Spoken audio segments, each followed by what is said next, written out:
Hello there folks, back again for another video. In this one we're going to be looking at some of the brand new reveals for the Stormcast Eternals as we move into the next edition of Warhammer Age of Sigmar. The most recent article that showed off miniatures was this one that popped up over the weekend for the Ruination Chambers, as we got to see the Reclusians, as you just glimpsed there. These are the members of the Annihilation Chamber who have been reforged so many times that their souls are basically on the edge of breaking, and such is the sort of fallout and the apocalyptic nature of the mortal realms right now with the threat of the Skaven, that Sigmar has decreed that they are now to be unleashed upon the battlefield. And I have to say, I think these are freaking amazing.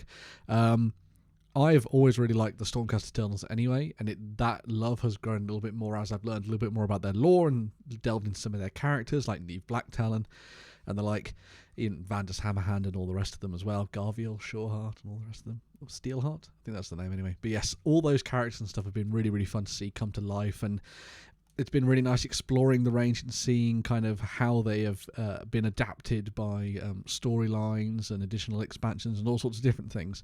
And I really like now that we're seeing that kind of gift of immortality and the blessing of Sigmar turned into a little bit more of a curse, where these guys are effectively on the edge of fracturing into basically nothingness.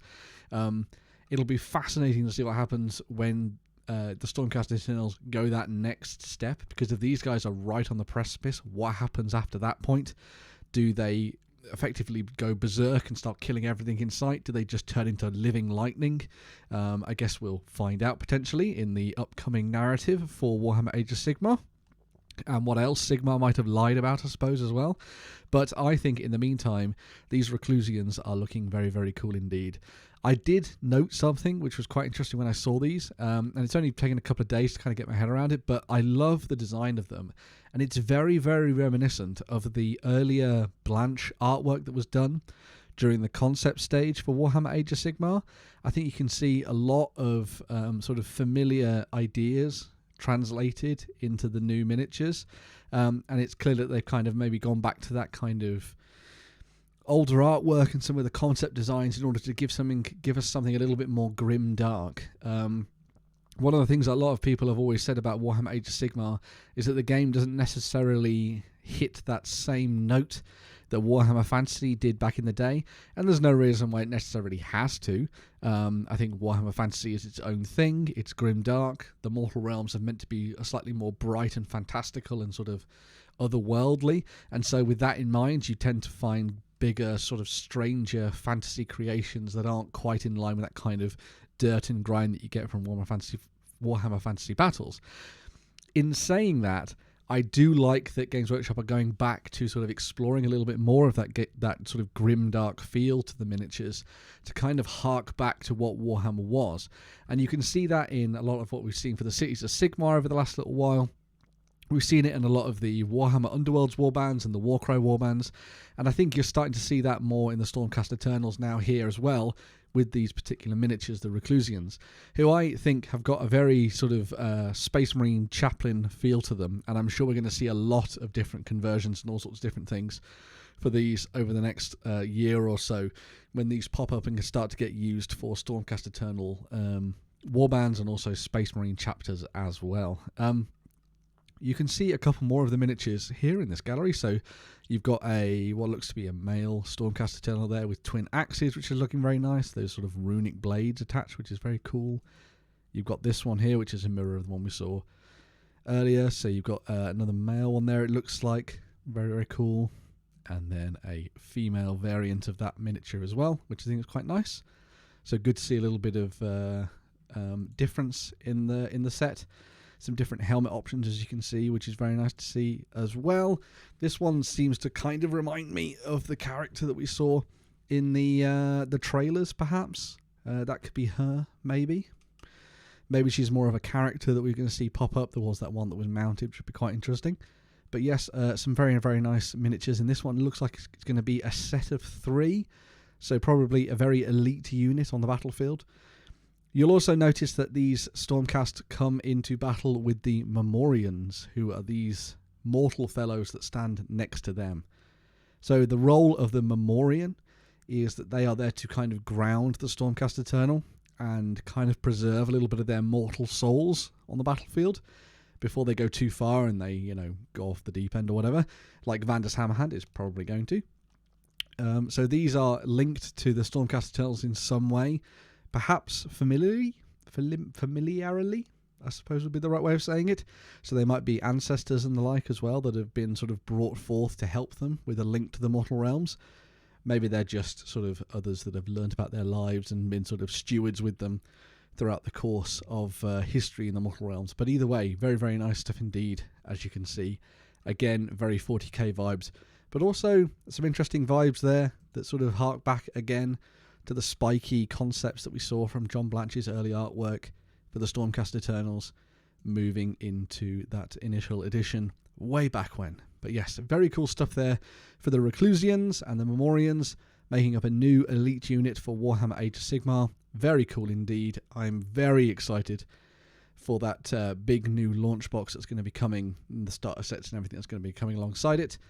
I think I might end up painting both the Stormcast Eternals and the Skaven, all being well, which we'll have to see. But I am very excited to paint these up in my Anvils of the Heldenhammer sort of paint scheme. I think that could be very, very nice indeed, with the bone helmets and everything like that alongside the gold. And then, of course, the red capes. God, I love those red capes.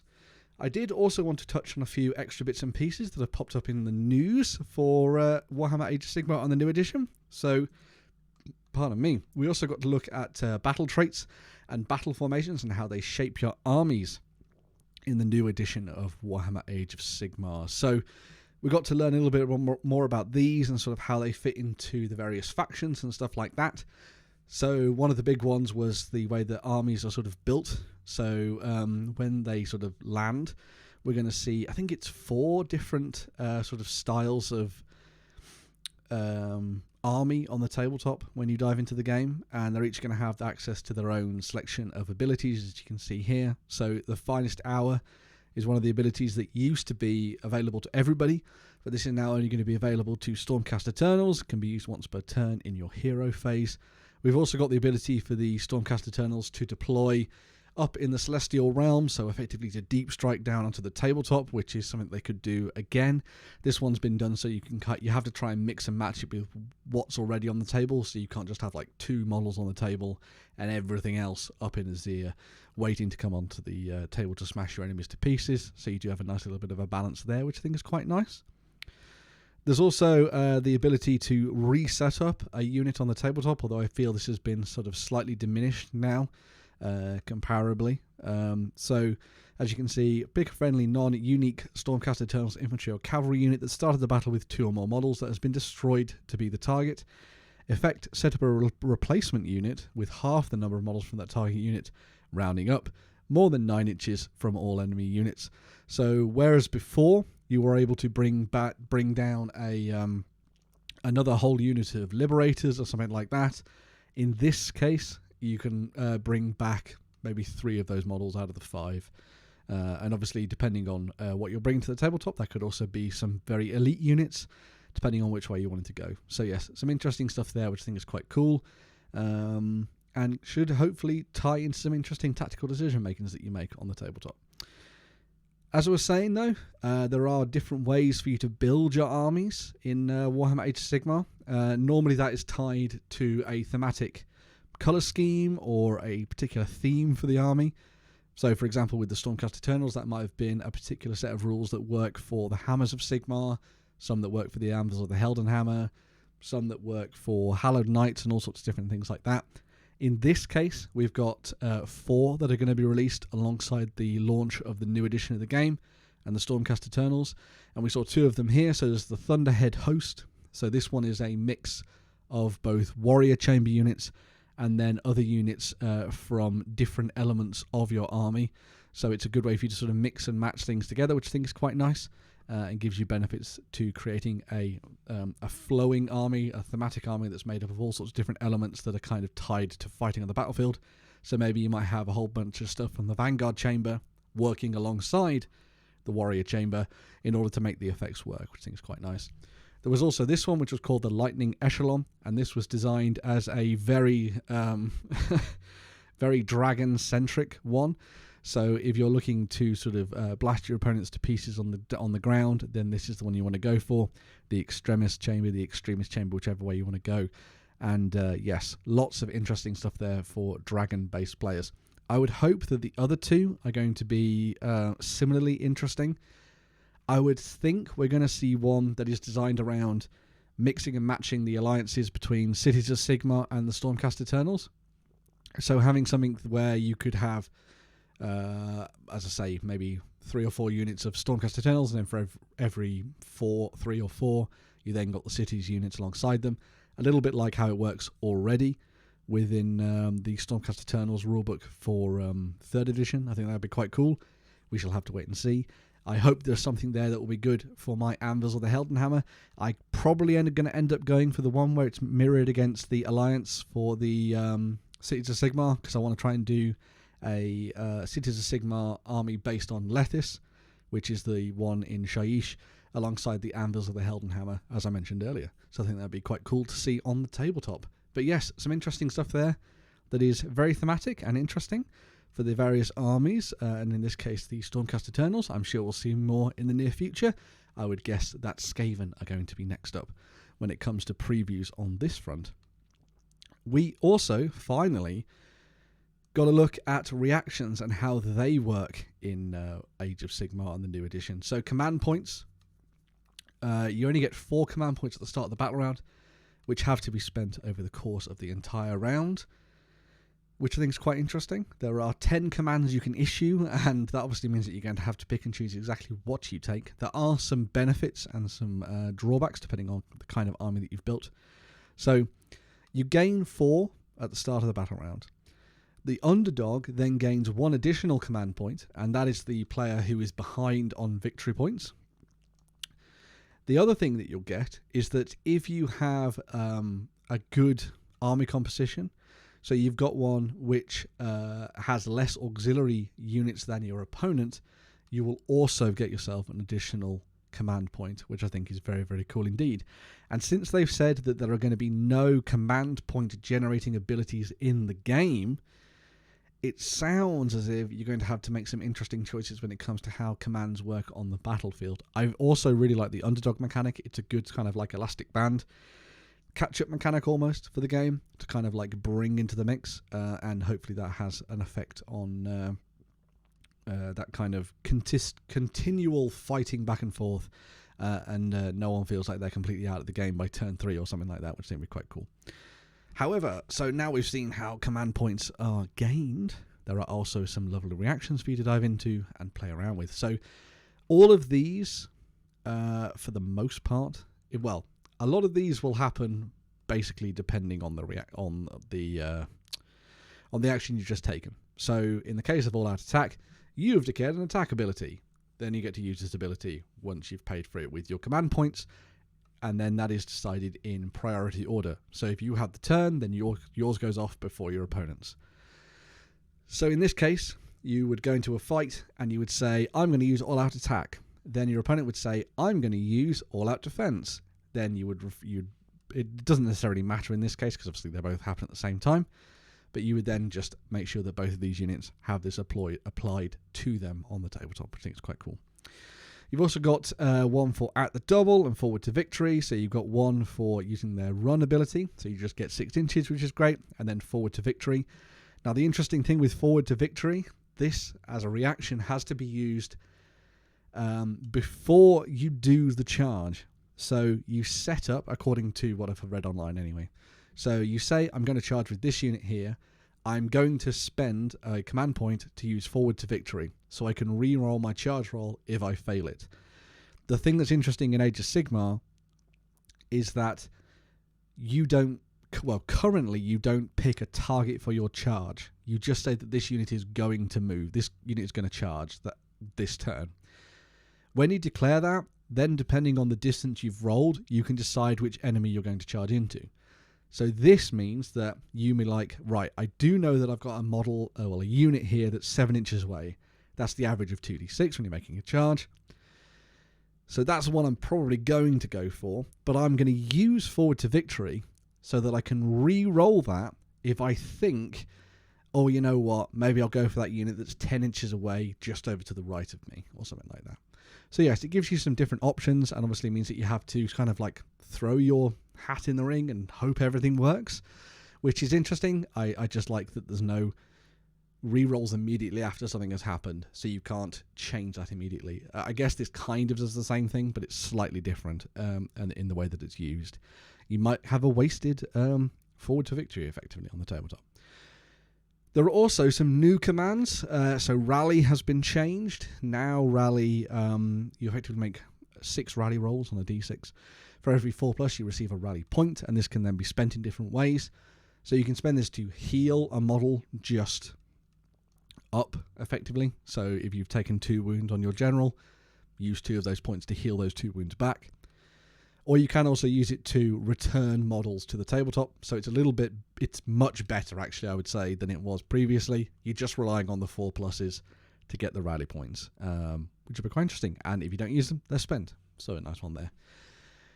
Redeploy is another one of the interesting ones. So your enemy moves at the end of the enemy movement phase. Obviously, they're not in combat with you. You can then use this to move away from opponents, or move into cover, or move to avoid a charge, or move towards an objective, etc. It just effectively allows you to have a little bit more maneuverability and to react to what your opponent is doing, which I think is always nice to see in the game. One thing I should say, what's quite nice about all of these reactions is that they're not kind of like, ah ha ha ha, screw you, I cancel everything you're gonna do, you can't have any fun. The opponent is still getting to do all of their things in their turn. You just get to do something at the end of the turn. So yes, you might avoid getting charged, but your opponent knows that you have the ability to do that. They're just wondering whether or not you're going to spend your command points to even bother attempting that. You're not throwing these reactions right into the middle of somebody's activation and then screwing them over and then making sure that they don't get to have any fun on their turn, which I think is quite good. So it's very well balanced, I think, in terms of the game overall. Obviously, we've not seen the whole rules for Warhammer Age of Sigmar, but I think this is quite a nice little sort of like thing that they've thrown into the mix, which is very cool. We've also got Covering Fire, which kind of replaces Unleash Hell, and this is done in the enemy shooting phase instead, which is quite nice. So yes, very cool one there. And then Countercharge, which I think is really good. So this will allow you to countercharge your opponent and use the charge ability to cross over the battlefield. Maybe leap into action to save a unit from being destroyed. If combat works like it did in Age of Sigmar 3, then this could be quite powerful. So say your unit of battle line troops, so say your steel helms have been charged by an opponent, but you have a unit nearby that could help them. You could then charge these folks into the fighting alongside your steel helms, and depending on the way that combat goes and who they pick to fight first, you could potentially destroy that unit before they do any damage to your steel helms, which I think is a cool little addition there to the game as well, which is very nice. But it does cost 2, so it's going to be very, very expensive. The last couple here, we've got Magical Intervention. So this is an ability that's used in the enemy hero phase and allows you to effectively do a spell or a prayer, as appropriate as you can see, in their hero phase, as if it were yours, but you do take a -1 to that, which seems quite interesting. I would imagine that spells will work similarly to magic in other editions, where you roll 2 dice and see if you make a particular level. I think prayers are probably going to be done a little bit like ward spells. Was that what they were called? Not ward spells, something of that ilk. Back in Warhammer Fantasy Battles, where you basically just get a 4+, and then they worked effectively. I think it was it ward? Someone tell me in the comments if you can remember what it was. And then last but not least, we have Power Through, which is really, really cool and very thematic for those people playing around with lots of monsters. So if your unit has a lot more health than your opponent, then they are able to basically kick their way through a unit. So they charge, they do some damage. At the end of the turn, they power through. So if this was a Gargant that you were talking about, so a big giant, then the giant would have charged in, done all its attacks, killed 3 or 4 different models, and then during its the end of any turn phase, or the end of the turn phase, you would then do a D3 mortal damage, and then you'd move through to the other side. So it kind of represents a Gargant stepping in, kicking a bunch of soldiers away, and they fly off into the air, and then it moves over to the other side, which means that it can also do even more charges next phase as well, unless you dive in and you stop it, or maybe use a counter charge or whatever, which I think is quite nice. So yes, some interesting things there when it comes to reactions as well as battle traits and how your battle formations are shaped in the game. And then of course those amazing Reclusian miniatures for the Stormcast Eternals. I would love to hear what you have to say in the comments down below. Do you like the new miniatures for the Stormcast Eternals? And do you like the way that the rules are shaping up for Warhammer Age of Sigmar as well? I think everything is looking very, very good at the moment, and it has the potential to be a very fun fantasy game to dive into and have some fun with. As I've said in the past, I've been having a really good time with the 3rd edition of the game, and I've really liked painting all the miniatures. It's been very exciting and very fulfilling, and I hope that 4th edition is going to be very much the same. Drop your thoughts in the comments down below, and yes, I'm going to dive in and start thinking about another video to get stuck into. So yeah, please let me know what you think, and we will have a little bit of a conversation.